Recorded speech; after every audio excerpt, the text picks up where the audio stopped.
What's up, my YouTube fam? Bam. Bam, bam, bam. Another Socom Elite video for you dudes and girls. This is more or less a video that I did for Sharp 188 on Instagram and a couple other dudes, including a Acuminous Edge. I had a request to, since I had these production model Socoms and these customs here, to do some comparisons on detent, overall action on closing, overall action on opening, the strength and snappiness of the opening, which I guess that kind of falls in with the third one there, and then build quality. Obviously materials is no contest. The customs are going to just take that. They're just going to take that to the house. There's no competition. But that's what this is about, man. Just a quick video. It's not going to take long. It's going to be a short one about the comparison between your production Socom and your Marfion customs. So we're going to jump into it. That's what's coming up. So as you guys know, I've had a couple of gorgeous, I got a fingerprint on it. I've been handling them before this video started, making sure everything was clean, and then I fingerprinted up. I've had a couple of gorgeous customs that belong to my boy Mark, Acuminous Edge. I've been fiddling around with these, and so I've had these for a couple of weeks, and I'm about to be sending them to him in a couple days. And so I've got that one. That's the abalone with that polished, mirror polished M390 blade, hand rubbed flats, compound grind. Oh my God, amazing. But this one is my favorite. I love that one too, don't get me wrong. It is amazing, it's gorgeous. But I have fallen in love with this knife. This is the Damascus. It's got the ray skin inlays, just freaking amazing, man. I've fallen in love with this knife for sure.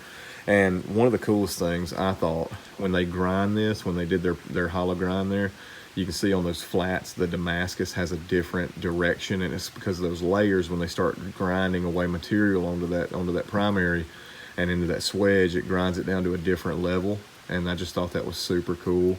Then you've got your, where it sandwiches right there, and then especially up here, when this is closed and you can see that, I mean, it's just so cool. Look at that, beautiful. Here, I'll close it up and show you what I'm talking about on this side. Look at that, look how cool that looks. If you don't think that looks cool, there's something wrong with your head, man. You got to get that thing checked out, because this is freaking sweet. But yeah, so the action is what we'll touch on first. The action opening. I think I have to give that to the production models. Now you would think, oh, well, Bama, everything in this category and everything in this video is going to go to the production models. You would think so. You would think so, but that's not the case, and we'll get to that. But the action on opening is just, it's so much smoother. The detent on the customs is actually lighter than the detent on the production models. The detent on the customs is lighter than the production, but that's not important, because it takes much less effort to open it with that lighter detent, but the action is so smooth that there's no failure there. I mean, you could just about have this thing in any orientation and just barely touch that thumb stud and it flies open. And that's that one. Same thing here, light detent. This one has a different sound, that the whack. Listen, love that sound. But yeah, as far as the opening action goes, I give it to the custom models, just because it's so much of a lighter detent and the smoothness. I mean, look at that. It's just butter. It's just butter. And there's no blade play anywhere, even halfway in between. So the opening action is great. Now, the opening action on the standard production Socom, don't get me wrong, is nothing to freaking scoff at. This is, I mean, it freaking rockets out. Same thing, just a tiny little bump. But it is harder to open. If you pick up a Socom for the first time I handled one was from Super Steel Steve. I handled his, and there's a little bit of a learning curve there. You can't just pick it up and just throw it open. You can now, and now that I've handled it, it seems silly to think that you can't. But for a lot of people, it's not something that's second nature. They want to try to do, like thinking it's assisted or spring assisted or something. and it's not. So there's a little bit of a learning curve, but on this one, it's just a little harder, a little bit of a harder detent, but it does fly out, but I just like the way those feel better. All right, so as far as the Sharp 188 wanted to know about the closing detent, and that is the closing detent for the people that don't know. I'm sure most everybody does. How you like my my Bama Knife Guy bracelet, my custom knives bracelet from BG Blades. I met him at Blade Show, and he gave me and my homeboy a couple of these awesome things. But yeah, and then my other buddy made that Bama Knife Guy bracelet for me. Same dude that did the laser etching on the back of the spine of that Factor Iconic for me. Put Bama Knife Guy in the spine. But for the people that don't know, your detent on closing is that ramp, if you will, between lock engagement and then when you're closing, you hit this little wall right there. And what that wall is that is your blade. You'll see the lock bar move back there. That's your blade, your detent riding up onto your blade. And that has to exist, obviously, because otherwise what would hold your blade closed? That detent sits in a little hole in there and it holds your blade closed. So what that does is it affects your action. If the lock bar is fully pushed back, it'll drop right past it, no big deal. But a lot of people want to know, how does it feel when it's riding up on it? And I'll tell you, it's very, very similar.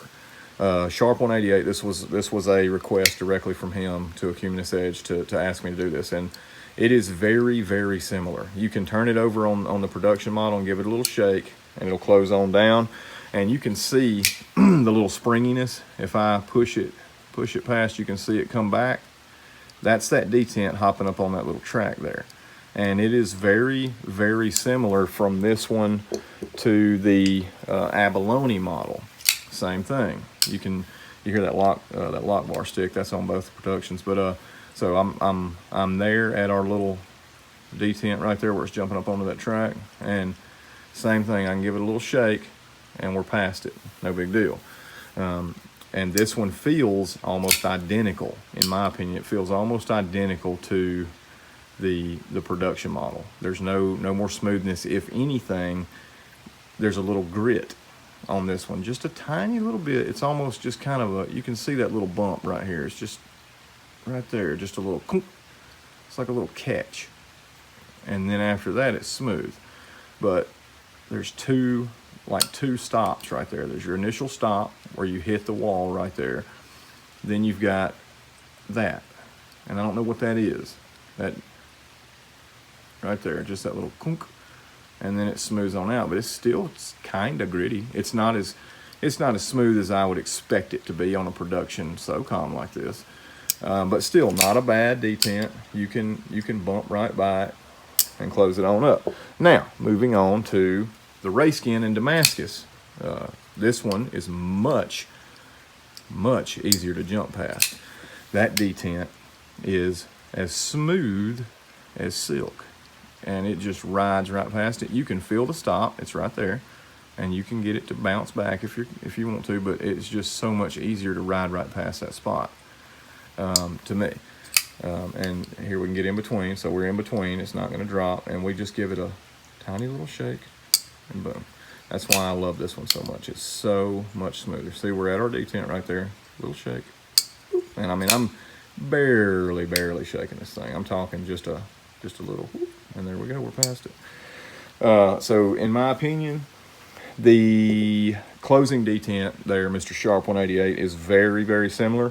Some of the productions, some of the customs are obviously going to be slightly better because I've only got two examples here, and one of them is way, way better than this one. This one's got a little grit to it, and if it was my custom, I would probably want to send it to them and let them check it out and find out what that is, because it's definitely got a little bit of a grittiness to it. It may not be anything to worry about, and a Acuminous may not care, but to me, I would definitely want to know why does it have that second little click right there? Like, I don't know, it just feels, to me, it feels unusual, but it's still smooth. And that is literally the nitpicking of nitpicking. I mean, that's so small, and no one would even notice the feel of it unless you're a knife dude. If you handed that to somebody and said, hey, tell me what's wrong with this detent, they would feel it and they'd go, it feels amazing. It feels like the best detent in the world, and that's because it is amazing. There's just a few, little catch there. All right, so we got opening, we got closing, we got the actual, the action, and here's another thing I'll tell you. Build quality on these production models versus the customs, it blows my mind. And you can look at it one of two ways. Way number one you could look at it is, all right, I'll explain first. Okay, I'll explain what I mean. This knife is built so well, the action is so smooth, the lockup is so solid, the pocket clip is functional, the grip feels good, the ergonomics are good. I like this knife, okay? The build quality is fantastic. The depth of the screws, the depth of the hardware, I mean, everything is good. The thumb studs are solid, the external stop, they act as external stop pins. Everything on it is just nice, it's good. I beat the crap out of it, it held up fine. All right, so then you jump over to your production. You jump over to a $1,500, $1,600, $2,000 custom Socom from Marfion. These are very, very, very, very similar. When you look at the type of hardware, the depth of the hardware, the milling of the pockets where the hardware countersinks, your thumb studs, your glass breaker. I made a list last night. Bama Knife Wife was getting irritated with me because of the time that I was spending on trying to go down every little, I'd made a list, and I'd put glass breaker, lock bar, lockup, depth of lockup, depth of hardware, all of this stuff. And I went through and just kind of compared because the Cumanist wanted me to, and he's my buddy, and so I told him I'd do it. And dude, it's amazing to me how close these are. This, $300, $350, whatever they are, production Socom versus this, $1,600, I think is what these are, $1,600 Marfion custom.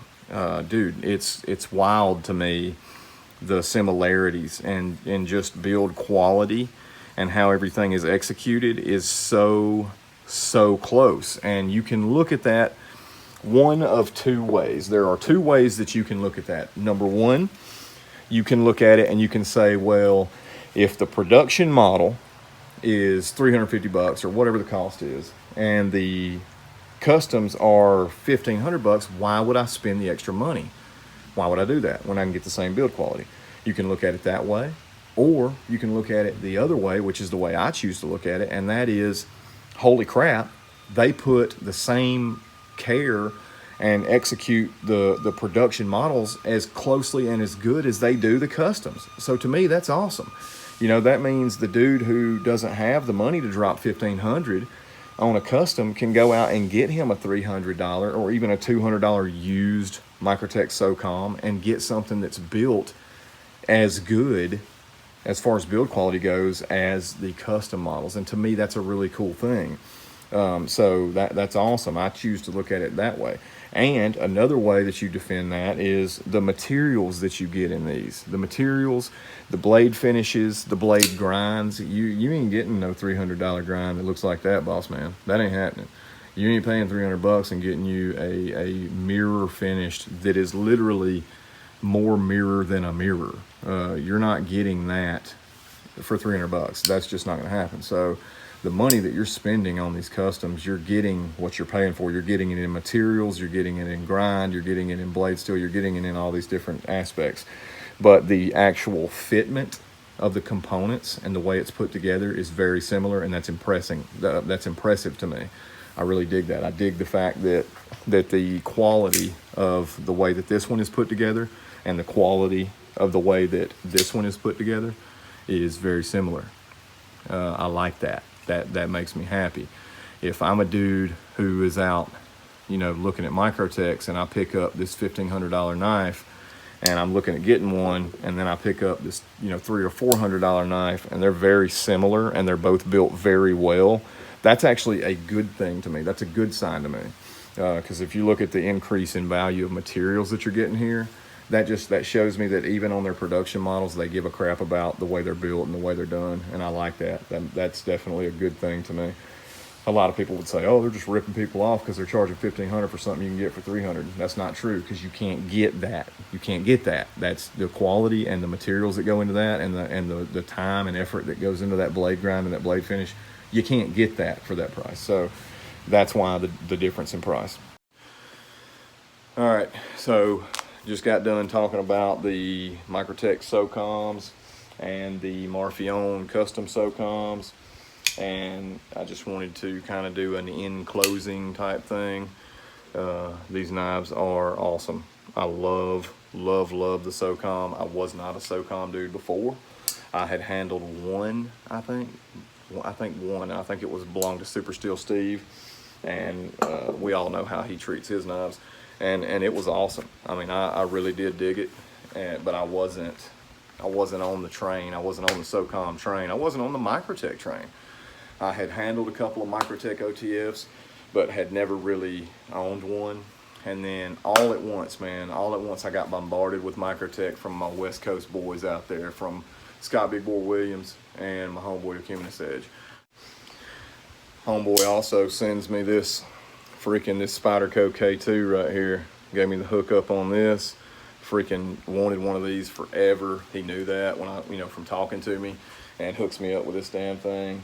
My other homeboy, Big Bore, freaking Scott Big Bore Williams, hooks me up with this sweet freaking carbon fiber Gladius blade. Look at how gorgeous that knife is, man. And like I said, this is not just your run-of-the-mill Ultratech. This is a sprint run, one that's kind of hard to find. These are my buddies, man. These are awesome dudes that make this stuff possible. The whole reason that Socom abuse video, I got more views on that video than I've gotten on you could pick any 3 or 4 of my videos and compare, and the views on that one video outweigh the views on all those combined.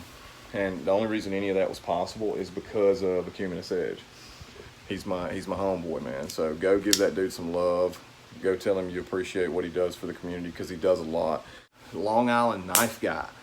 That dude sends stuff to everyone. He's the kind of dude, he's got his own channel, but he's the kind of guy, he wants to spread the love. He wants everybody to do well. There's 3, freaking not 1, not even 2, 3 Chavez knives that are on the way to me right now. They're in the mail. They actually might be here today. I'm hoping. Oh, I'm excited about that. But these are the people that make a lot of this stuff possible, man. A lot of these dudes that are giving their hard-earned money to buy knives to send to other people for nothing in return. Like for me, I really want to teach people how to sharpen. I love freehand sharpening. It's something I really like, and I want to teach dudes how to do it. But my plates were burned up. I didn't really, I was wanting to buy some new plates, but as a lot of you guys know, I last year found out I had a weird freaking bone disease thing going on in October, and then I ended up in July, had to have a full hip replacement at 34 years old.